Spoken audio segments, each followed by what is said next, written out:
everyone, and thank you so much for joining our second community forum for Resilient Together at the Point. In this community forum, we will go over specific strategies on how the Point neighborhood can become more resilient to climate change impacts such as extreme heat and flooding.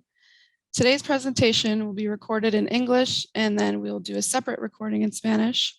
I also want to mention that we will have an in-person event this Sunday, May 22nd at 1:30 p.m. and there will be translators and interpreters present to go over all the information that we'll be presenting tonight for those who could not join. More details on that will be found on our project website. Si alguien en la llamada necesita traducción esta noche, háganos saber ahora para que podamos hacer traducciones en vivo para usted. Next slide. Throughout the presentation, we ask that you please utilize the Q&A feature to send our panel team a question or comment as we're going through. The feature can be found on the bottom of your screen. And we will do our best to respond during the presentation. The agenda for tonight is the following. We'll have a project introduction and recap from the last community forum, and then we'll get into specific strategies. First, doing neighborhood-wide strategies, and then looking at 4 different zones in the neighborhood. And then we'll be talking about next steps.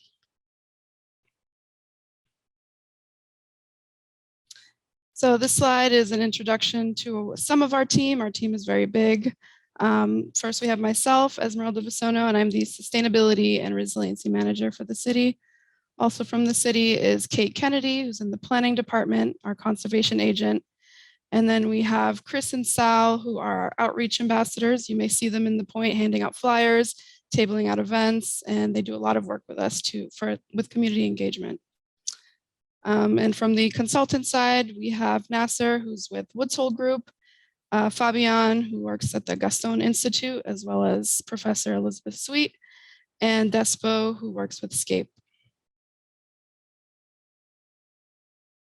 It's the same slide in Spanish. Also want to say that we're going to be using Mentimeter tonight. So if everyone can go to a separate tab on their computer or pull out their phone and go to menti.com. and use the code 38797536. This will be very important to answer some of the questions we have during the strategy section. And the next slide has the QR code. So you can easily pull that up, and we will leave that up for a minute for you all to get on there.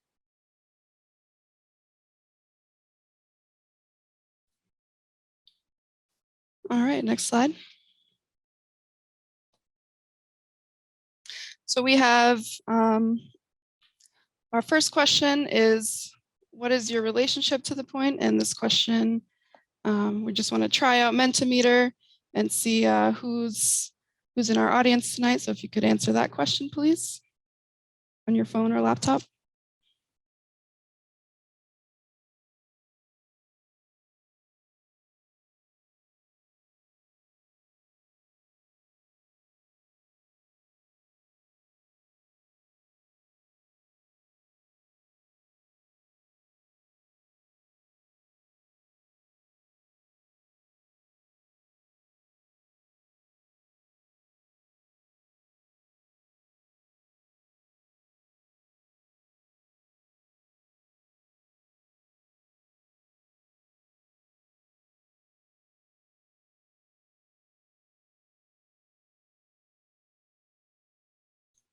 Awesome, looks like we have a good mix here.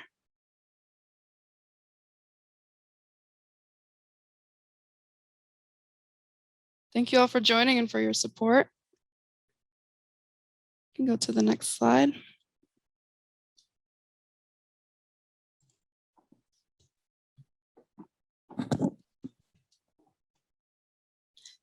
So now I'll do a project introduction, and a lot of this we had in our last presentation, but for anyone who couldn't make it, I'll just go over that again.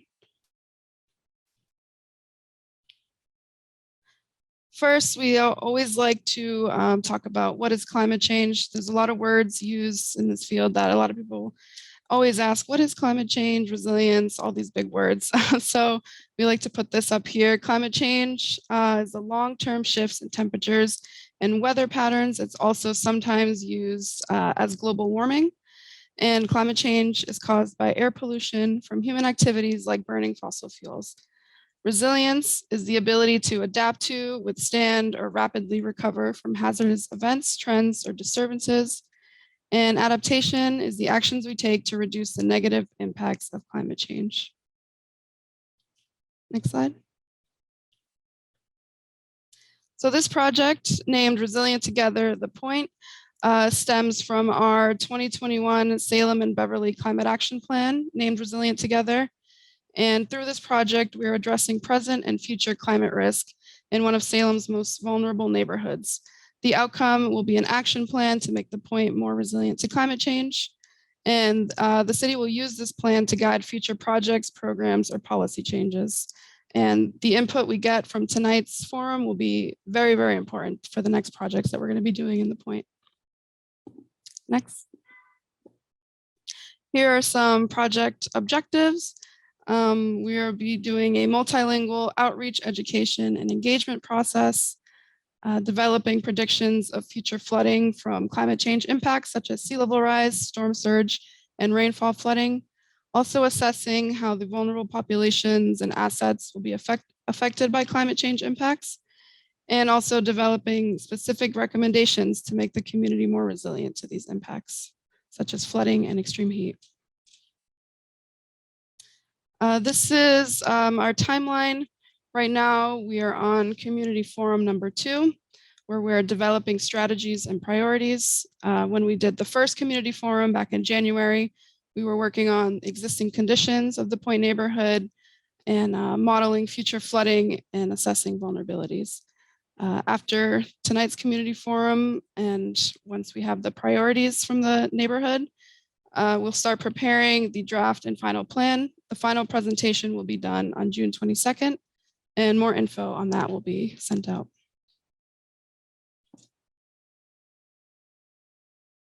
The timeline in Spanish. This is a photo of the project area that we're working on, all the way up from the South River, Shetland Park, Congress Street, Lafayette Street, Saltonstall, and Palmer Cove Park.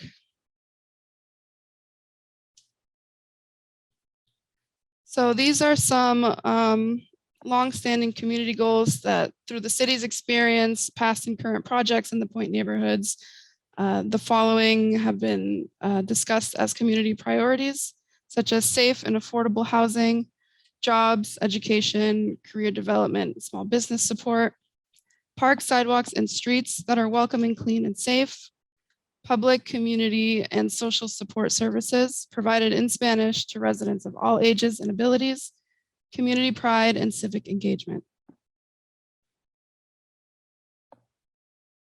We've also listed some strengths and challenges. These came directly from previous plans and also through our engagement with the Point neighborhood. The Point is a vibrant and unique neighborhood. It's very diverse, mostly Hispanic community, very walkable and dense neighborhood, full of affordable housing and active organizations and programs. Some of the challenges in the Point neighborhood are that there's very high unemployment and income inequality, damaged streets and sidewalks, a lot of trash and pests have been reported, poor housing quality, gentrification, and a lack of power rooted in history of social injustice. Next slide. So now I'll pass it over to the UMass Boston Gaston Institute team, Fabian and Betsy. Thank you. Thank you, Esmeralda, and hello, everybody. I'm Fabian Torres Ardila from the Gaston Institute. We wanted to tell you a little bit about the outcome of 3 activities that we conducted in order to engage the residents in El Punto, as well as people who are not necessarily residents in the Point, but also are connected to it. So in general, we conducted about 9 interviews. We also had 2 different activities. One of them is called community mapping, in which we meet with the residents of El Punto and we walk around. they decided the routes, and they were telling us what they see about the neighborhood, the issues that they were facing every day. And the last activity was called body mapping and storytelling, that I'm going to let Professor Sweet to tell you a little bit more. What I wanted to tell you about right now is some of the key findings that we have in our community mappings. One of the issues that we found is that climate change is far from the mind of the residents. There are issues that are more urgent, that in many senses will be in the way. We will try to do something with Ubuntu. Many of these issues are going to be on the way of building a more resilient community. In particular, we already mentioned the infrastructure. We walk around the neighborhood, look at the state of the roads, look at the state of the sidewalks, which not only difficult the mobility, but also make them unsafe streets. We also walk around, see the trash on the streets, see how we saw also how they clog sewers, and these create puddles, and the puddles create flies, and all these things that begin to be some ways connected to climate change, but are affecting right now the residents. The most important thing that people are talking about is that at the end of the day, they feel that the city they acknowledge, everybody acknowledge that the city is doing a much better job of reaching out the residents, but they think that it's not enough, and there must be we must find a way to establish a much better communication between what the residents on the Punto are asking and what the interests and the goals of the city are. And I'm gonna then call Betsy to tell us a little bit about the bottleneck. Good afternoon, good evening, everybody. It's a pleasure to be here with you all. I just want to be pretty brief here, but this is some of the results of what we encountered when we did body map storytelling. And body map storytelling is a process where who's ever participating lies down on a large piece of paper. You see an example here. Somebody traces their outline of their body, and then we ask questions, and we ask them to respond to the questions by drawing or pasting or any kind of creative putting of stuff on the paper to represent things. So it's not necessarily words, but there are some words sometimes, but it also these symbols and shapes and patterns that represent experiences. And one of the really amazing things about body map storytelling is that you actually get to document what the visceral experiences are. What are the bodily experiences that people are having in relation to, you can do many different things. We were talking about climate change, but what was really important, I think, was that in what people were saying, that they are very stressed, that they, this climate change and all of the links of the economy and politics and social issues, crime, all of those things, they're all combined and they're really impacting people's bodies. And you can see in this picture that there are big green tears coming out of this person's, their eyes. They're trying to show that they have a lot of fear and sadness around what's going on in the built environment. And that's also connected, obviously, to climate change. You can see their heart is pink, and there's a sort of an explosion that the person talked about having power, but there's also stress and tears coming out of sadness from what's happening as well. There's sleepless nights. There's all kinds of real impacts on people's bodies. So there was a lot of things people expressed, but there was also a lot of strength. And as I just mentioned, there was the sadness, but also the strength in the heart. Hearts are a really important part. Often when we do body map storytelling, we ask people to talk about their strengths in terms of really working for the betterment of their community. And a lot of people talked about their voice, that they have a strong voice and that they will be able to speak out and speak truth about what's going on in their community. Other people talked about their brains as being a very central space for being able to intake information and do analysis and think about what are the next moves that they could envision for the community. And one of the other things that was, pretty, I don't know, it was just really moving and important, and not surprising really, but it was the compassion and the caring that folks that participated in the body mapping had for one another. And I think that's demonstrative of what we see in a lot of communities, and that a lot of times gets overlooked, that there's a real genuine sense of taking care of each other and looking out for each other. And I think that's really important as we move forward, that we can tap into that, and we can recognize that and embrace that as part of the way that we move forward with plans and adaptation strategies and interventions. And I'll leave it there.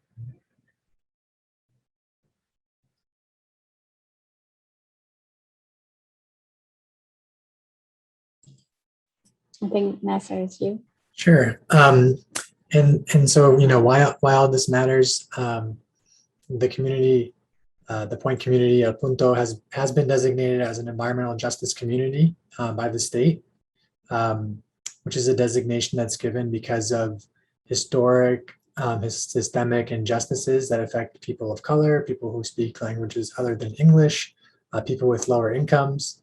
And we know that climate change disproportionately impacts neighborhoods like this. And so this is both one of the reasons why the city chose this neighborhood to do its first community resilience plan, and also why engagement with you all and your neighbors and residents in the Point is so important for driving the next steps. So a lot of the meeting today is focused on what the next step strategies are. We're going to be continuing to do engagement to better hear from the community what strategies and priorities make the most sense for them. Next slide, please. So one objective of this project is to learn from and also educate community members about how climate change will impact them, their neighbors in their neighborhood.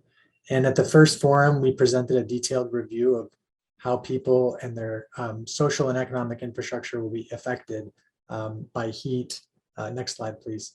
By heat, by flooding from rainfall, and coastal flooding from storm surge and sea level rise. And storm surge is when there's a nor'easter or a hurricane or tropical storm, and it pushes water up against the land and onto land.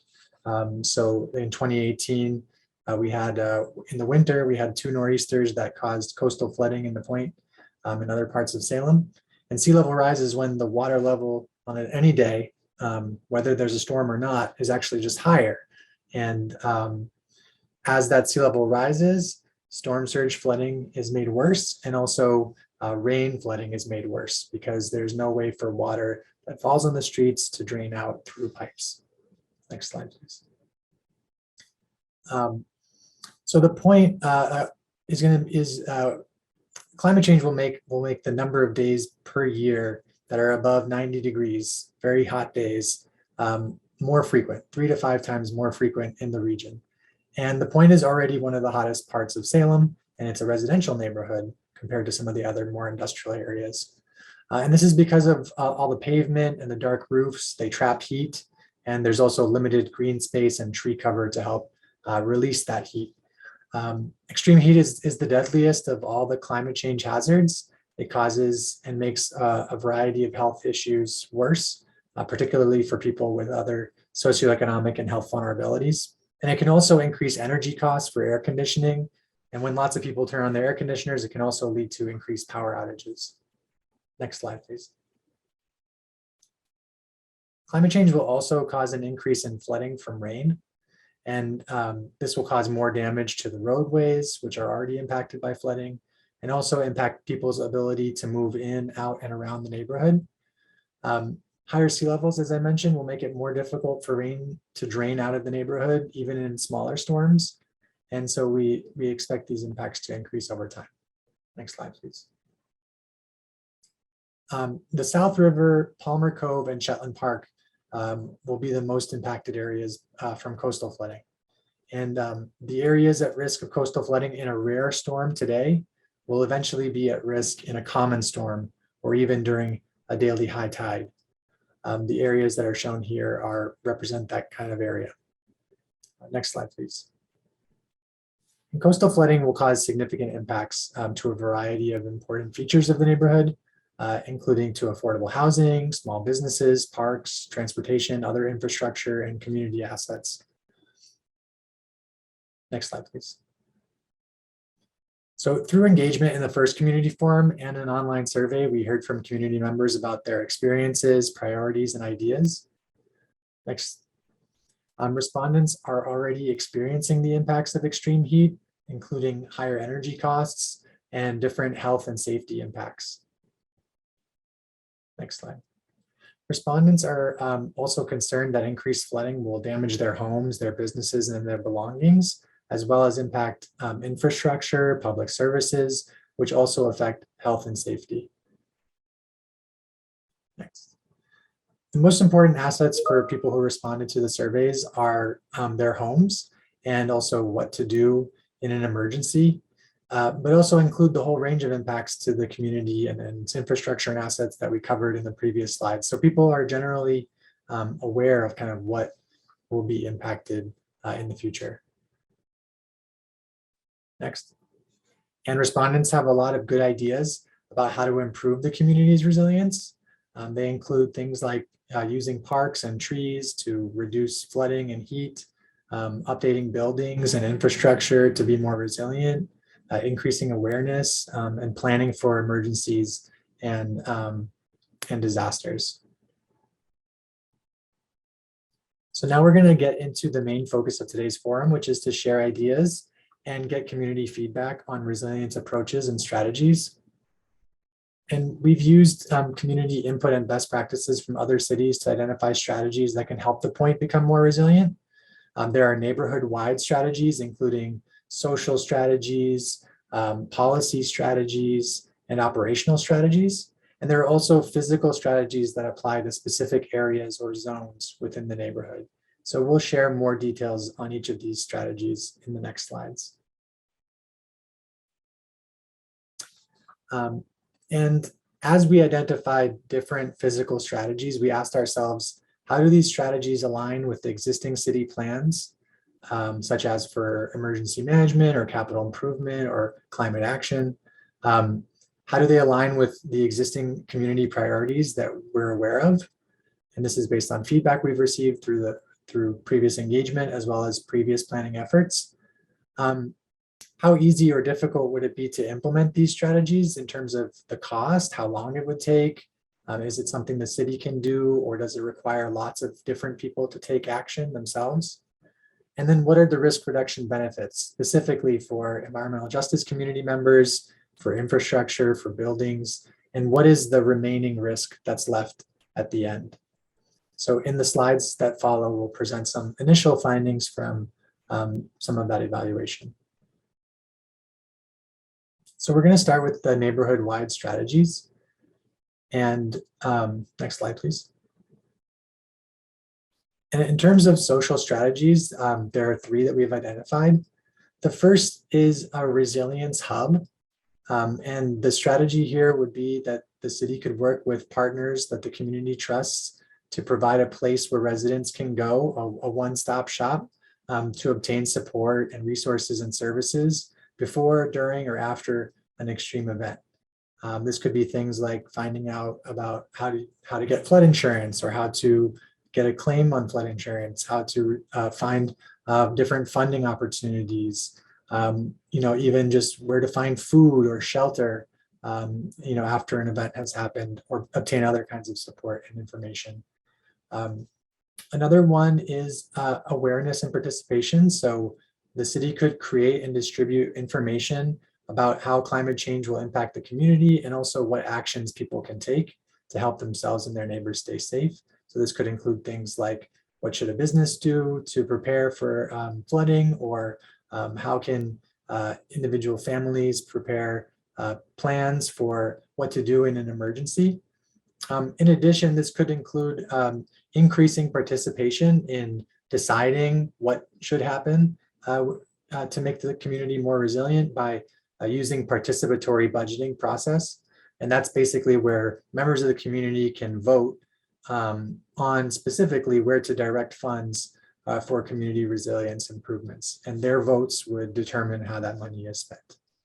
And the final one is focused on training And this is about creating and distributing information about job opportunities and training for residents so that they can pursue careers in supporting climate change resiliency and climate action. So this could include, everything from public health jobs and services to buildings, to leadership and policy and environmental and other services. Next, please. So given what you've heard, we have our Menti survey here. We'd like you to tell us how you would prioritize these different strategies. So you'll pick a first, the top priority would be the first, the second would be your second priority, and third would be your last. And I want to emphasize that this doesn't mean that we can't do all these things, but it's really about making choices that can help inform the city's next steps.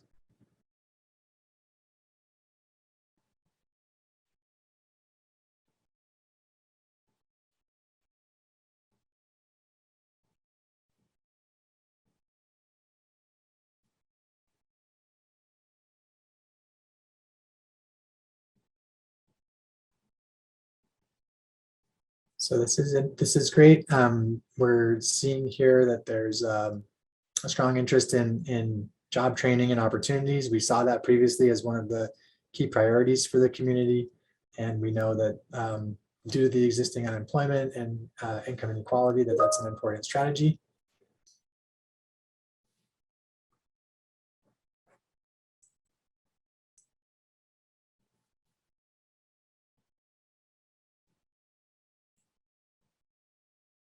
Some interest in the participatory budgeting and awareness building. Great. So we could still wait for a couple more people to respond. So please do. You can go to the website that's listed at the top of this slide and use the code there so that you can enter your feedback.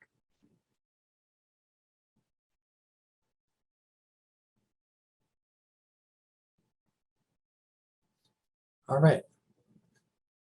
Thank you for that. I think we'll move on to the next question. Is there another social strategy that you think is important that was not mentioned? So we don't want to miss this opportunity to get additional ideas from the community about things that you think would be helpful from a social perspective to build community resilience.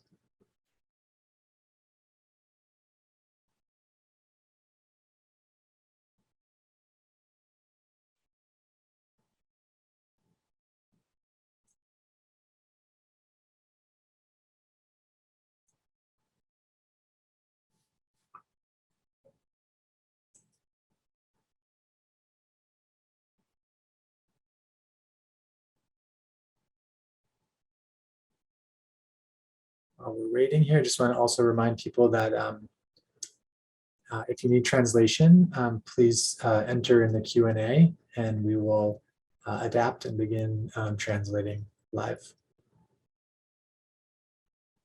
And also I will note that there will be a Spanish recording that will be posted along with this recording. Okay, I see one idea, a land bank for green affordable housing. Another one, special programming in Spanish at Community Life Center for older adults. These are great ideas.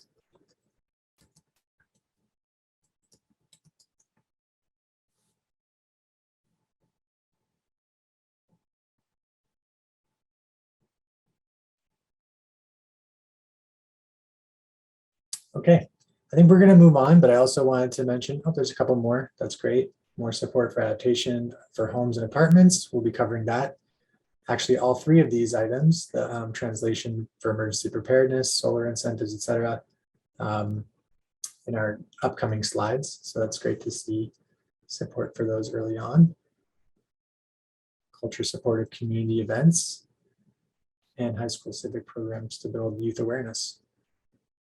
Great, and I also just wanted to just mention again that a lot of these same questions, or basically all of these same questions, will be posted or are already posted on the city project website for this project.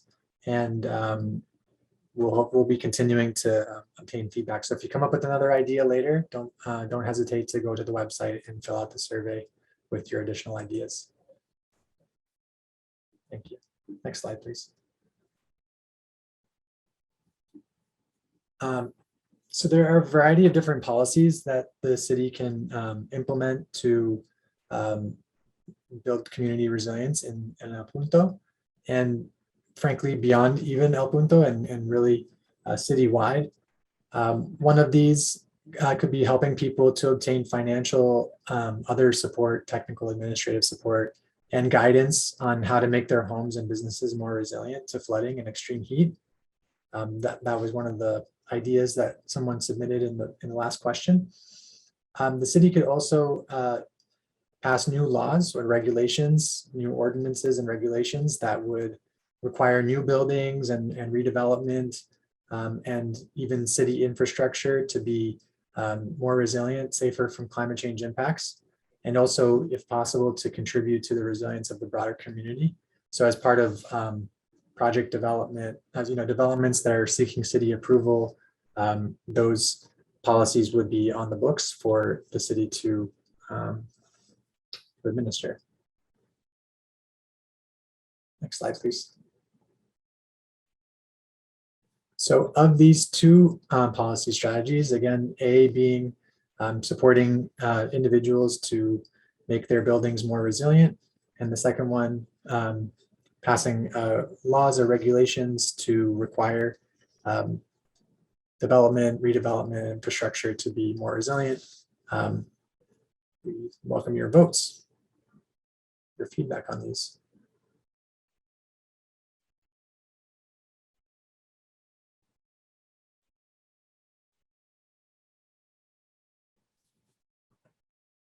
Again, if you're just joining us, you can go to menti.com. You can see the web address on the top of the screen and use the code. You can do this on your phone or your computer, and you can submit your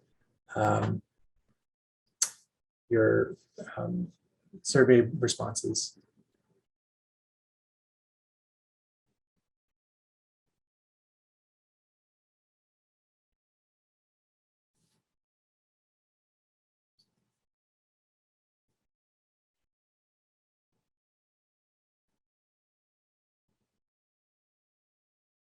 So I see that there's some support for both of these strategies, a little bit more for providing support to individuals. Could use a couple more votes if you're out there.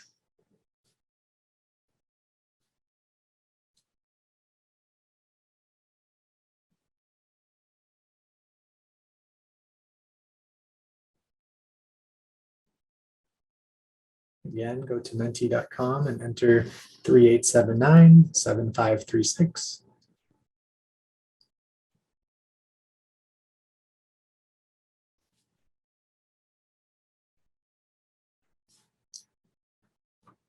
There seems to be a bit higher priority for people to see the city providing more support for buildings to adapt.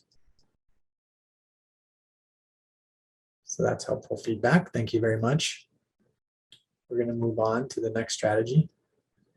To the next question, which is there a policy strategy that you think is important that was not mentioned, similar to the question we asked before? Are there other policies that you think the city should pursue that would build the community, build the community's resilience?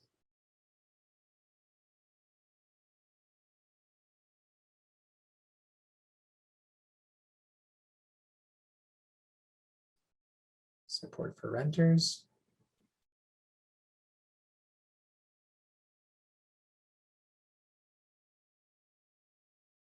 We do have a number of strategies that would be targeted towards supporting renters that we'll discuss in some of the physical strategies that come next, in terms of how to withstand heat better, and also be more resilient to flooding.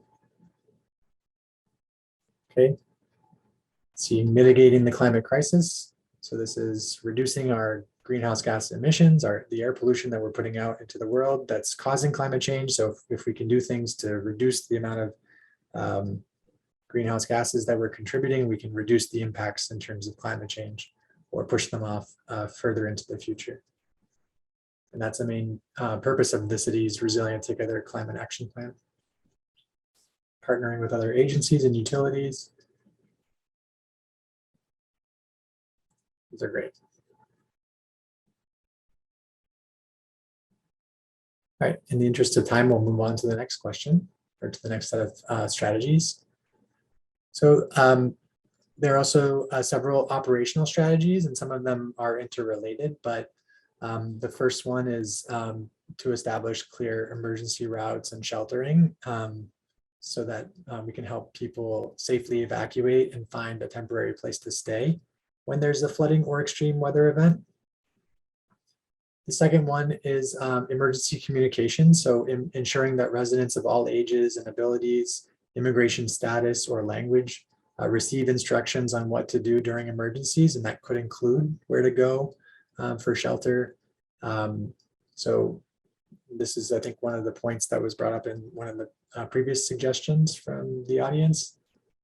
And then finally, safe bus routes. So the city could work with the MBTA to identify safer routes. For example, during a flood event, we know that some roads are going to be impacted. So, but there are routes that the public buses could use instead to keep operating before, during, or after a flood. And if people knew about where their bus routes would be rerouted to in advance, that could reduce some of the uncertainty and difficulty when those events become more frequent.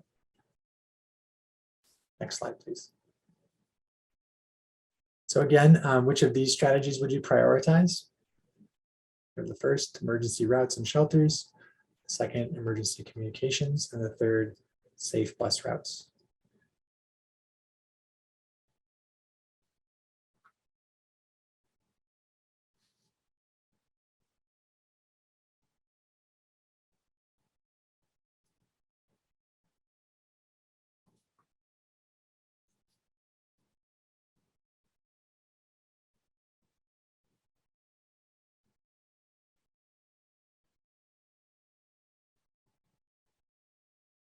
And if you're just joining us, you can go to menti.com. The address is on the top of the screen, and you can use the code that's there so that you can provide your feedback. So we see strong support here for emergency communications, increasing the to help people know what to do in an emergency, make sure that that information is provided in different languages that people use other than English, and also is made available to people with different abilities and also of different ages.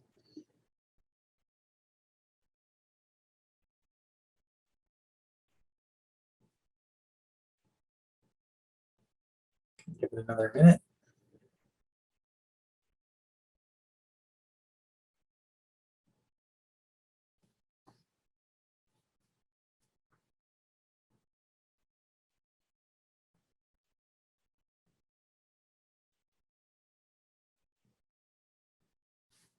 All right.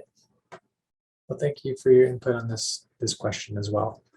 Are there any other operational strategies that you think are important? If so, you can enter them in the Menti right now.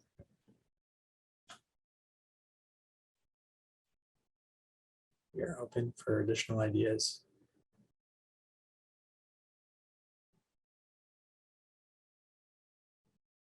Just for more clarity, operations are kind of just the way the city does business. So the work of the city every day, making things run, fixing things when they break,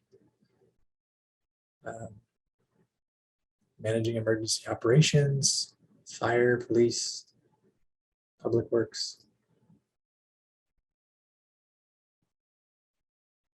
Okay, I see here a resiliency plan to move residents who live in places that won't be habitable in the near future.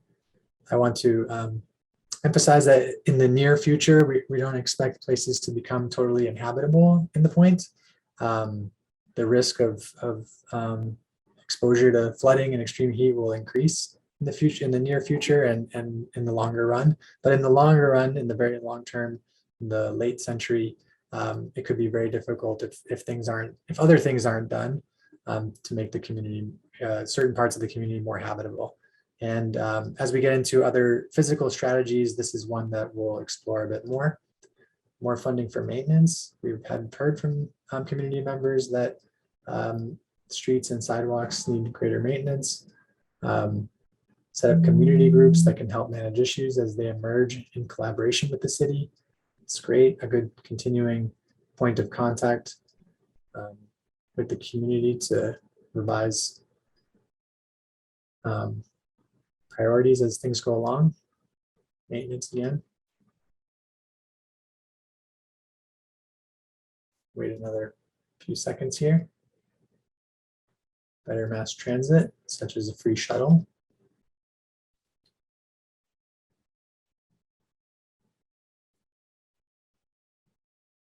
Currently, the bus routes run along Lafayette and Congress Street. And we know those routes will be impacted by flooding in the future. Don't add more housing in the flood zone.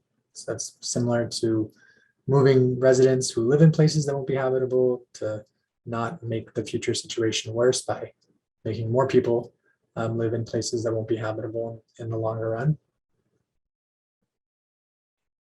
All right, we'll move on from here. Thank you so much. Oops, I missed the last one, sorry. So from the neighborhood wide, we are now moving to zone by zone physical strategies. So I'm going to hand it over to Despo. Thank you, Nasser. Hi, everybody. Very glad to be here and share space with all of you. So I would like to focus this second part of our presentation onto physical resilience strategies. And those could include strategies that could address coastal flooding, strategies that could address extreme heat, and stormwater. The approach we're taking here is a zone by zone approach, meaning that each specific area of the point is facing primarily different risks. Those can be overlaid, and a lot of these strategies can be combined in many of the zones, but we'd like to take this opportunity to look at these 4 different zones of El Punto. So we'll start off by looking at the area around South River, and then we'll move into what we call the inland neighborhood. That means the areas that are residential, are away from the water's edge, and do not include Shetland Park, basically. We'll then look at Palmer Cove, the area around the park, and all the way down to Pioneer Terraces. And then lastly, we have a mention on the Shetland Park redevelopment process and how that could align with recommendations here. So let's start with South River. So for all of these zones, we'll look at the same 4 things. We'll start by looking at what is the primary risk that each zone is facing. We'll then look at what are the planned and ongoing efforts that are happening in that zone, because it's important to keep those in mind as we're thinking what is the best appropriate solution for each place. Thirdly, we're going to look at overall approaches to this risk and what is the big picture thinking that we can have in each place. And lastly, we're going to look at specific tools, specific applicable solutions, and prioritize the ones that are better suited to serve community priorities in this area. So in South River, we're looking at coastal flooding as the primary risk. As you see from this map, the area of inundation here, it is the area that will be affected by a rare storm today, but it will become much more frequent by 2050, almost like a 10-year storm by 2050. And then all the way towards the end of the century, it could become an annual storm. Today, though, it remains a rare storm, what we call a 100-year storm. We know that in this area, the Salem South River Revitalization Project is looking at the redevelopment at the end of South River along with the Peabody Street Park. We know that the MassWorks grant project is looking at the streetscapes on Peabody and Harbor Street, as well as a bit of Congress Street. We also know that the Derby Wharf is being studied by the National Park Service. And of course, the Shetland Park redevelopment is planned at the east of our site. So there are three different ways that we could approach coastal resilience in this area. We can try and keep the water out, so protect at the edge. We can try and live with water, so allow the water to come in, but minimize the impacts that flooding will have to homes, businesses, and infrastructure. And then thirdly, we can relocate anything we deem critical away from the area of risk. Those are not choose one or the other. There could be additive and they can work together. But thinking bigger picture, you see that we're trying to analyze which one would be best applicable for this area. As you see, the first one, keeping the water out, aligns with most city plans, with community suggestions. It protects a lot of the affordable housing and infrastructure. The second one relies a little more on private action, but it still protects buildings, roads, parks. And the third one, it may be a little bit longer in timeline, but eliminates sort of residual risk in some of those critical assets. So the question I would like to ask is, based on your knowledge of South River, which one of these three would you prioritize as the best approach for South River? And you can go to menti.com, enter the code. I'm sure you all know the process by now. If anybody is new and just joined, you can open this on your web browser or your phone, type in the code, and be able to answer live this question.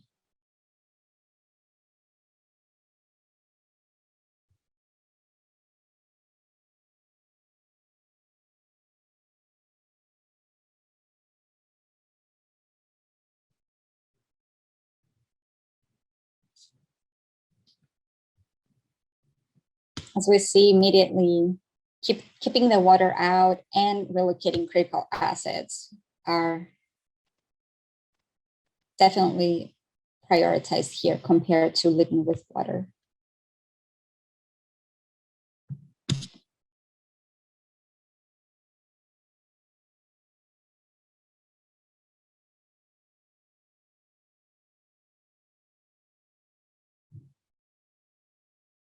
That's great to see. So it's really hand in hand, those two.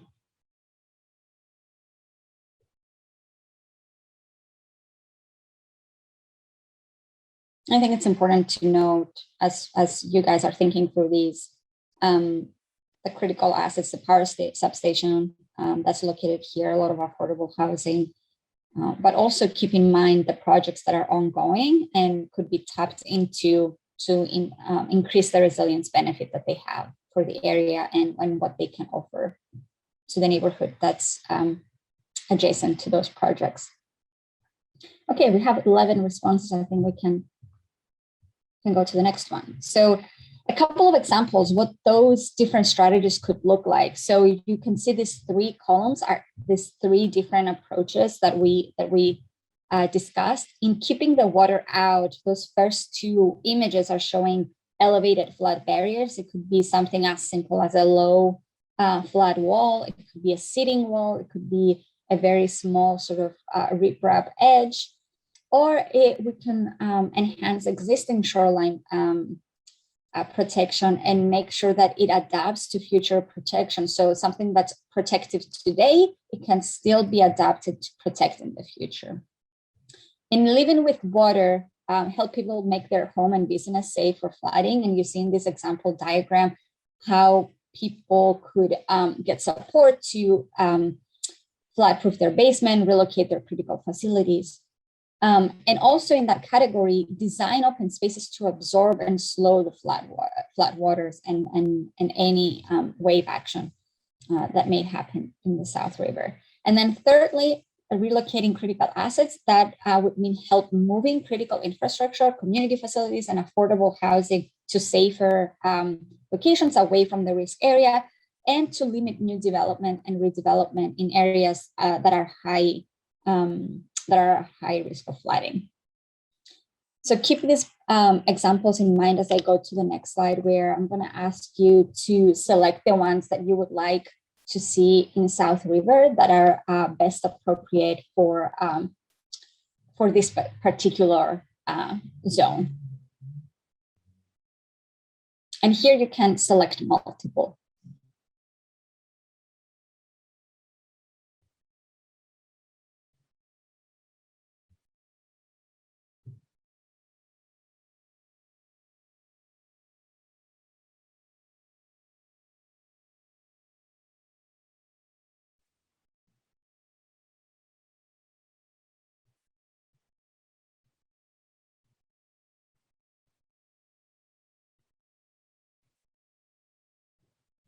I hope everybody is not voting everything because that's not very helpful.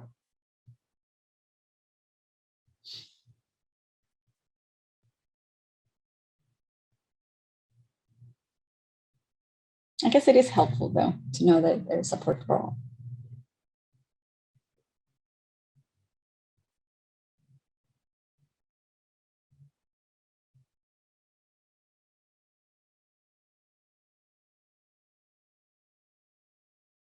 It's great.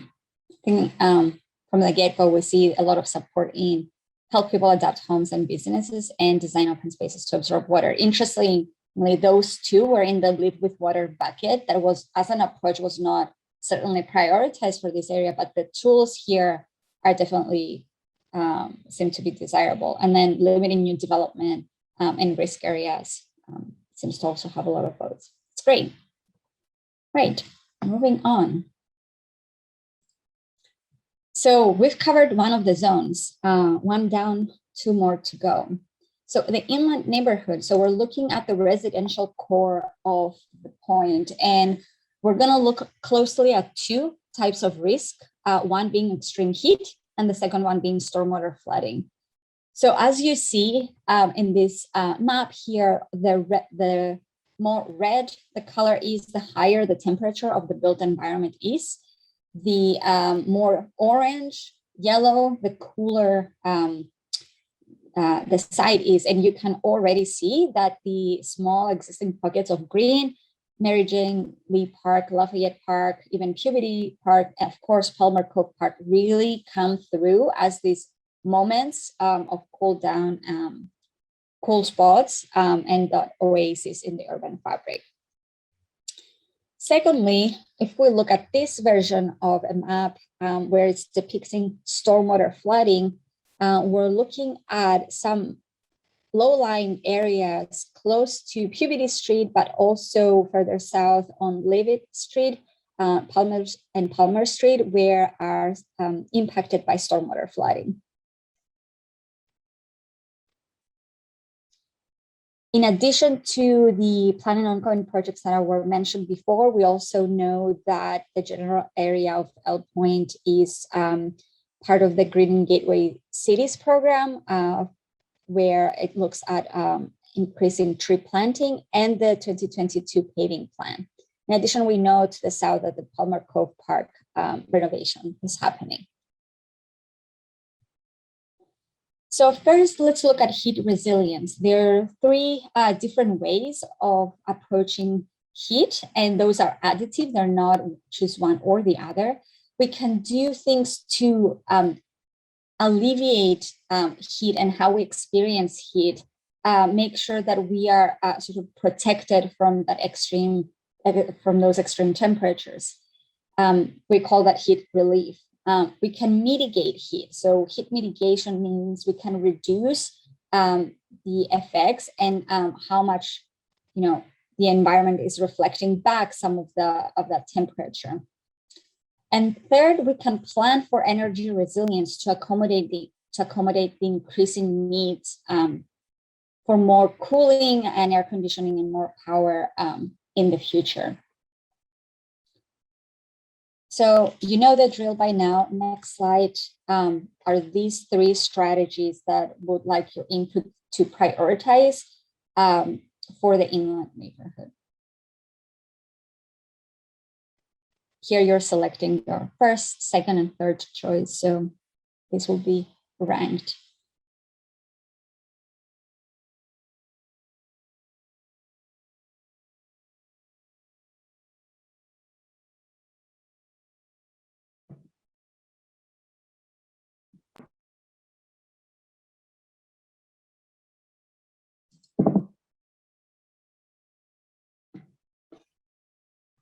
Heat mitigation seems to be the front runner here, a priority.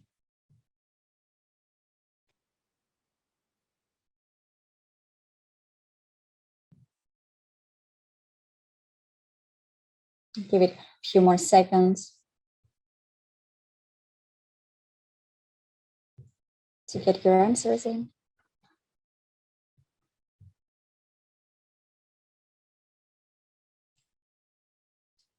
Great. Thank you all. Or keep us moving. So in those three buckets, same logic applies here. What are some examples of specific tools or strategies that the city can do to have that result? In heat relief, the city can help and support people make their indoor spaces cooler and safer when it's hot. The city can also provide more indoor or outdoor public spaces for people to go and cool down when there is an extreme heat wave. In heat mitigation, the city can make public spaces more comfortable and make it safer for people to be outdoors in the neighborhood when it's hot. In opportunities where there could be tree planting or awnings on businesses, that can enable the built environment to feel less hot, and those temperatures do not go as high out.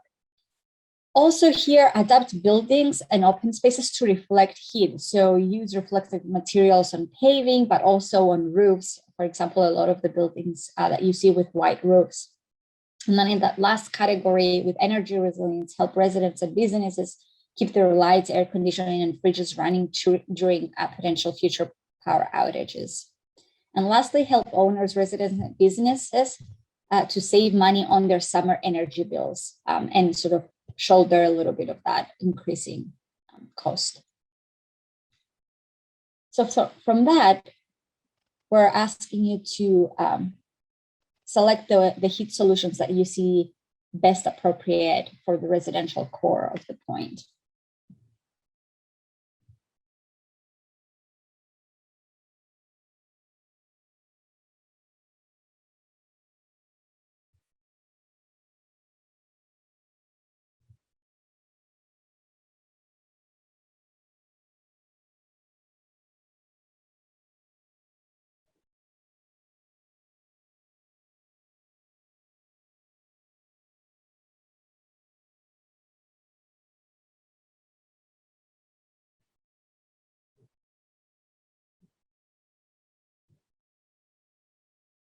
We already see that helping sort of shoulder a little bit and save on the summer energy bills, but also adapting buildings and open spaces to reflect heat are really prioritized here. Also, thirdly, here I see keep power during outages as preferred. Great, excellent. Right, moving on.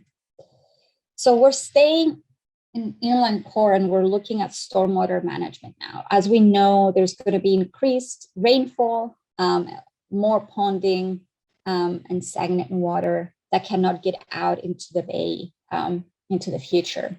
So in the three strategies that we're looking here is to absorb water. So create more absorbative surfaces that can infiltrate the water into the ground. We're looking at storing water that could be temporarily to alleviate from surface flooding. So store the water until the storm passes and then release it out. And then the third is to move the water through infrastructure, through pipes get the water out of the areas that it's ponding and into either storage or out into the bay. So a more infrastructural approach. So similar to the questions before, which one of these approaches do you see as more critical that should be prioritized for the inland core of the point?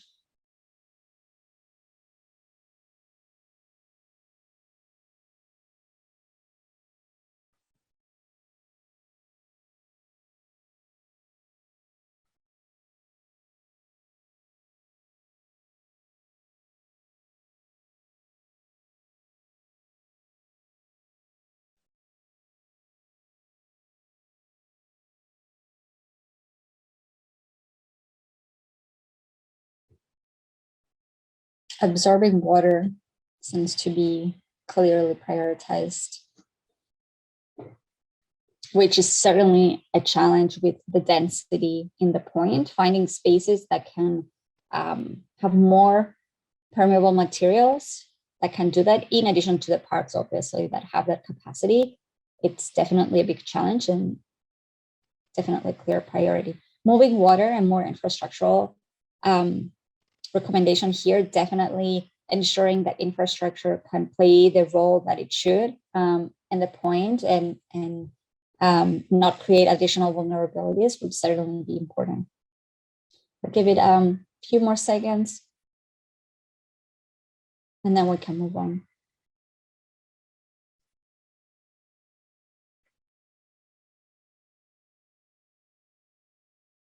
I'll wait for a few more answers, I think.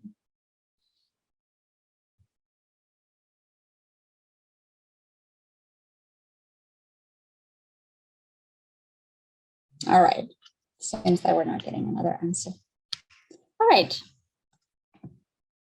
And lastly, for the inland core, absorbing the water could look, as the first photo is showing here, increased permeable surfaces. As we said, where can we find opportunities for those?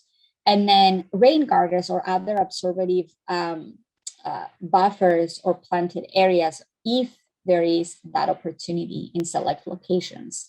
Storing the water could be above or below ground temporarily while the rain event is happening.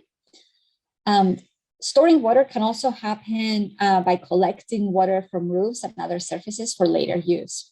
Lastly, moving water is one of the big sort of points here. It's the notion of stewardship and care, and making sure that existing drains and infrastructure are working well, and trash is not preventing or water from entering, creating sort of subsequent pest issues that Fabiana and team described at the beginning. That was one of the concerns.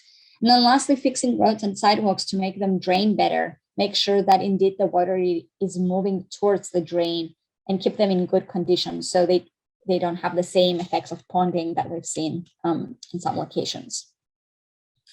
So which stormwater solutions would you want to see in the inland neighborhood?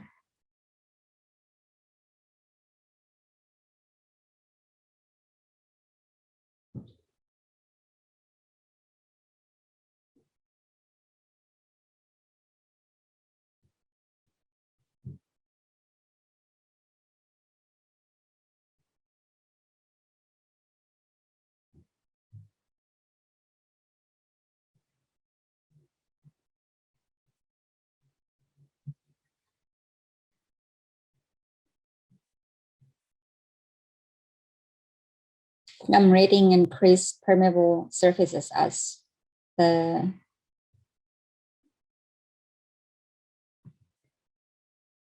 top selection here.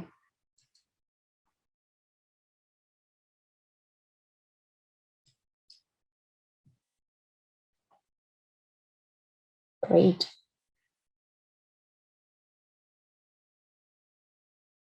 And I see a note from Deb on the Deborah. Thanks for joining, Deb. Which is important to mention. Important to think stormwater as a resource rather than a waste. Stored water can be reused. Irrigation, gray uses, flushing, infiltration. Water increased gradual infiltration water, increase groundwater. This can reduce migration of saltwater underground inland. That's great. Thank you, Deb.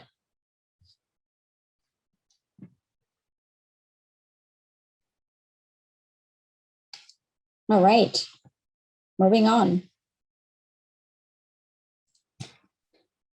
All right, so last zone that we will focus on in the same structure. I know we also have Shetland, but that will be much shorter. So Palmer Cove, the primary risk of this area is coastal flood risk. It definitely has subsequent impacts into the stormwater system and stormwater flooding. But as you can see, the area of coastal flooding extends is pretty significant, extending all the way to Mary Jane Lee Park to the north and down to the south, and affects and it impacts the Pioneer Housing affordable, the Pioneer Terraces affordable housing area, and a little bit further to the south. So it's a pretty significant area here that could be impacted today by a 100-year storm event, in the near term by a 10-year storm by 2050, let's say, and then in the long run by 2070 or further into the future by almost an annual storm. As we know, the Palmer Cove Park renovation is happening and phase 2 is planned. And we also know that Shetland Park redevelopment is happening to the east along the coastline. Here, you already know what are the 3 different approaches, but just to reiterate, keeping the water out is one approach that could tap into Shetland Park. Living with water, so allowing the water to come in and make sure that buildings, open spaces, infrastructure are not impacted and can continue to operate. And then relocating critical assets away from the area of risk. So given your knowledge of this specific area and given the previous discussion we had about coastal resilience, what do you think is best appropriate for this specific zone? Keeping the water out, living with water, and relocating critical assets.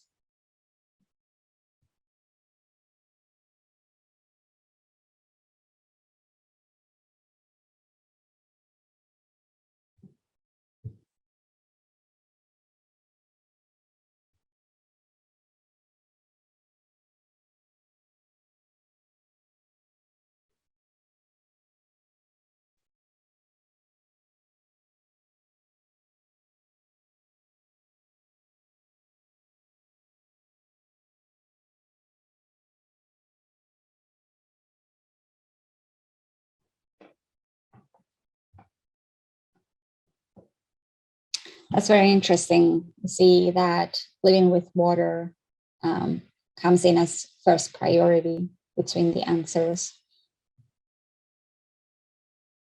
And then keeping the water out and relocating assets are sort of second and third, closer together.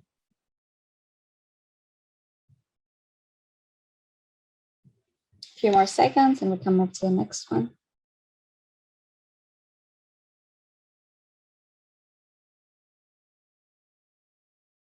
Right.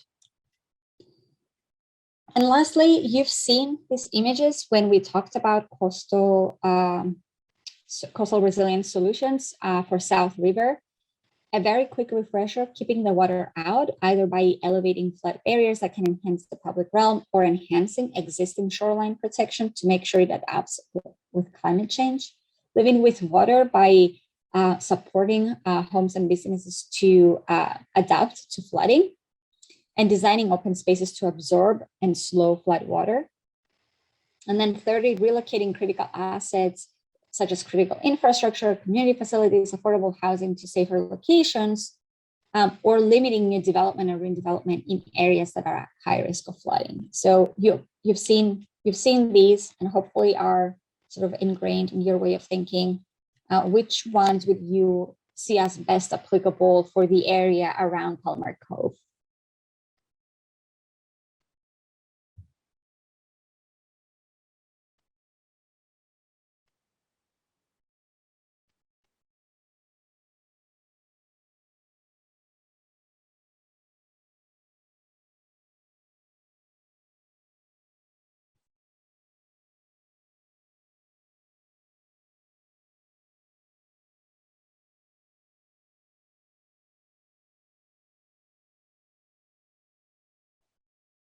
designing open spaces to absorb water certainly comes through as top priority, as well as limiting new development in the areas at risk.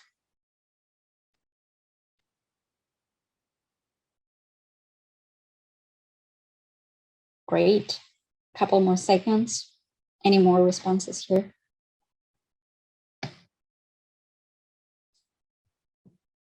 All right. Thank you all for your input.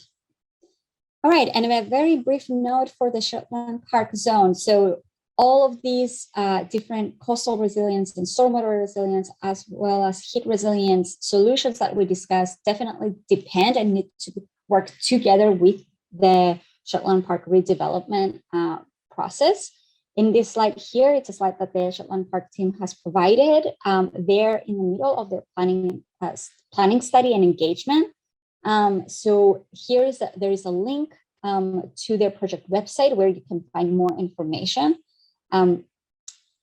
As you all know, that process will indicate the vision and the framework by which the Shetland Park redevelopment will happen.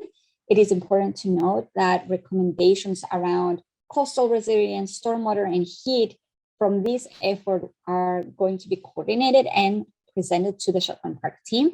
And the two teams are working together, informing each other for this process. So all these go hand in hand. All right, so you've seen this slide before when Nasser introduced it. So as you've seen, there's a big bucket of neighborhood-wide strategies that include social strategies such as community awareness and resource building, policy strategies such as building level adaptation support and building and infrastructure regulations, and then operational strategies that could include disaster preparedness, response, and recovery. And then what we walked through together, there is a series of physical strategies that have to deal with coastal resilience, with heat resilience, and stormwater management. Based on everything you've heard and you've shared with us, if we were to ask you to prioritize these 7 different buckets of solutions that we've all discussed, how would you rank them? And I'll stay on the slide for a minute to get your responses in.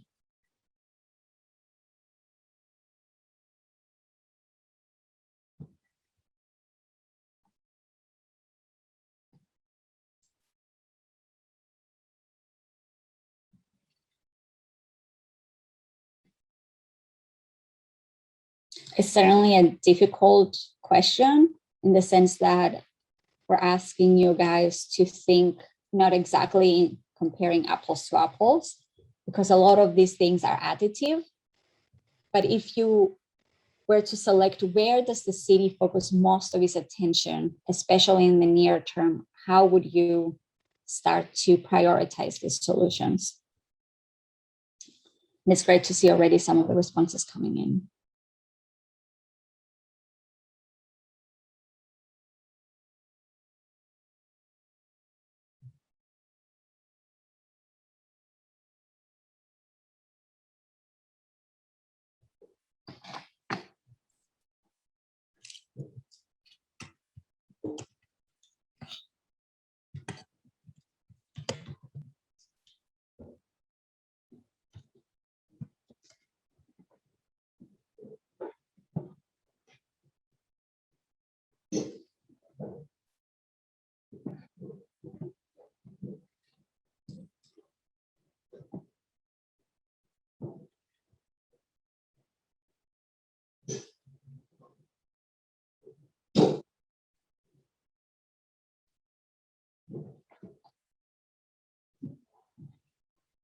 Heat resilience and coastal resilience definitely rise to the top of priorities here, which makes a lot of sense given the primary risks that we've viewed in a lot of these, in a lot of the zones.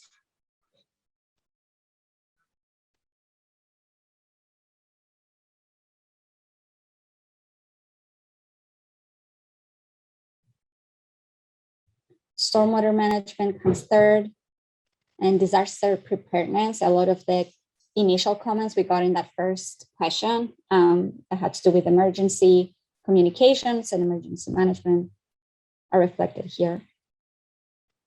very close with community awareness and resource building. Right, a couple more seconds here. Any last responses?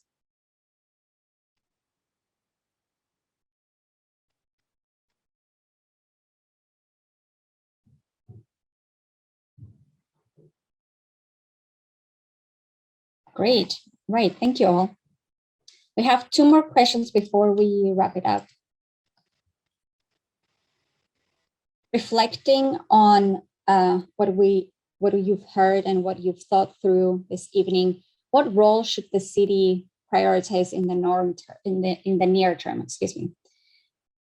Lead by example, improve city infrastructure and operations, so be an example on how things should be adapted, or help the community help itself, provide support for people to adapt, so empower the individuals to make adaptations to their homes and businesses. It's sort of a difficult question, and we welcome any additional thoughts on this through the Q&A box. I think there's certainly a lot to discuss on what approach to prioritize and what role to play.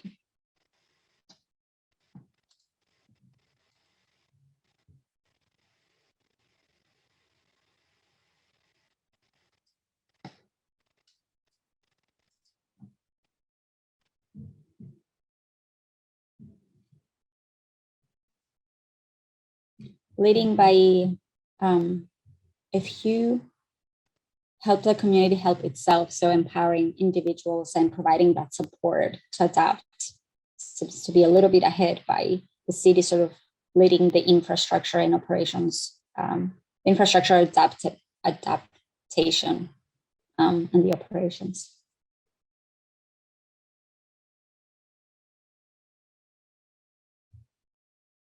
And I'll say the city should chime in here. I see a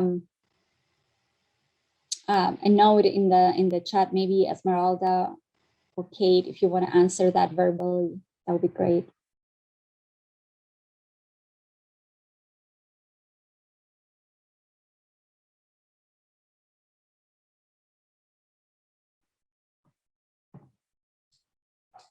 Maybe I'll voice the comment here. If the city does not lead by example, it feels like people would be told that it's their problem and they need to solve it themselves. Right.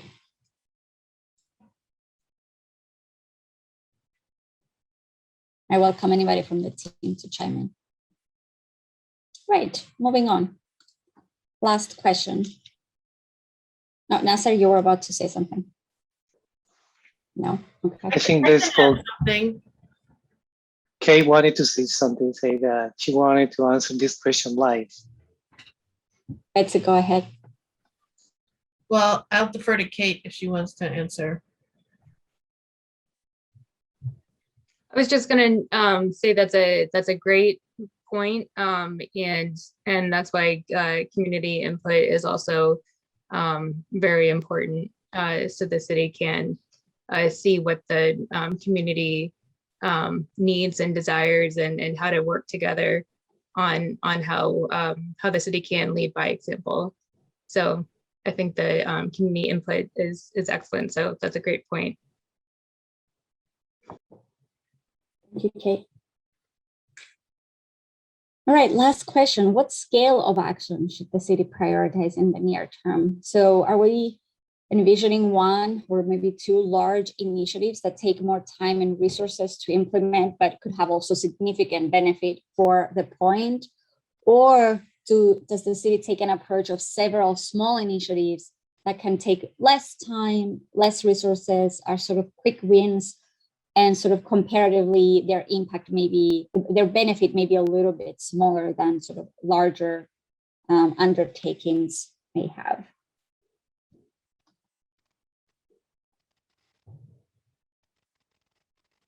While people are submitting their answers, I also see an additional comment here. Thank you, Anna, for submitting. Concerned that the city may run out of resources if it takes the lead and not have enough for the community to help itself. It's a great point.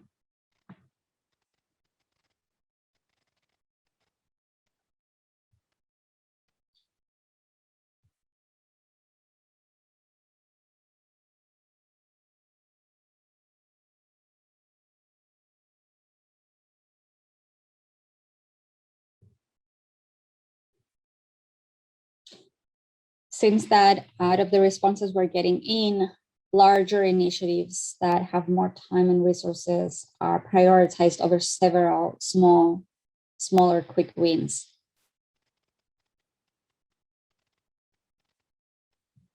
I also welcome you to submit any further questions that you have in the Q&A box, and we can take some of those questions after this.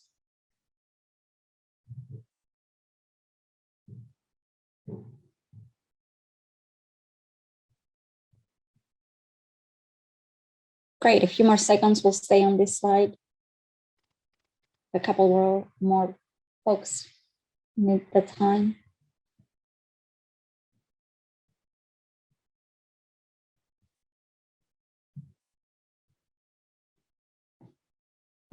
All right.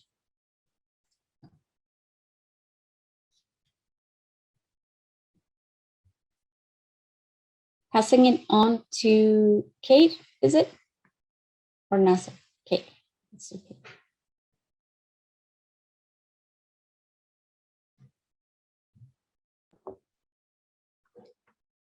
So there's a few, well, if anyone has any questions, please take this time to send them in the Q&A. There's multiple ways to stay involved with this project. The project website is publicinput.com/thepoint or /El Punto. And you can also answer the survey that we had up tonight. If you text the point to 855-925-2801. We also have the upcoming in-person community forum recap, which will be this Sunday at May 22nd from 1:30 to 3:30. You can find updated information on the social media websites, Facebook, Twitter, Instagram. You can also find this on the project website, publicinput.com, The Point. And thankful for the consultants working with us on this project. And it's really important to have community input. And we appreciate your responses throughout this process and with the survey, and so that the city can figure out how to lead by example. It's really important to hear from the community.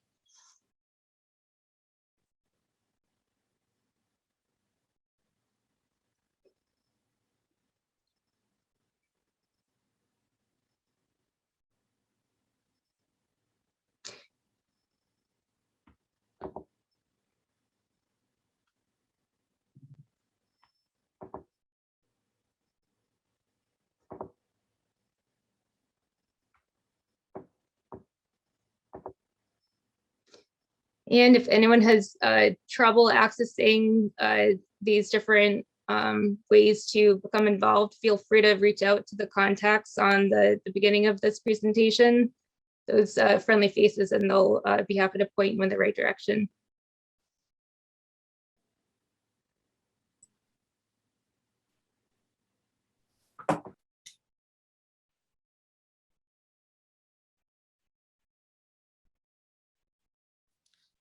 All right, thank you, everyone. We can stay on for a couple more minutes if there's any questions, but if not, I hope you all have a great night.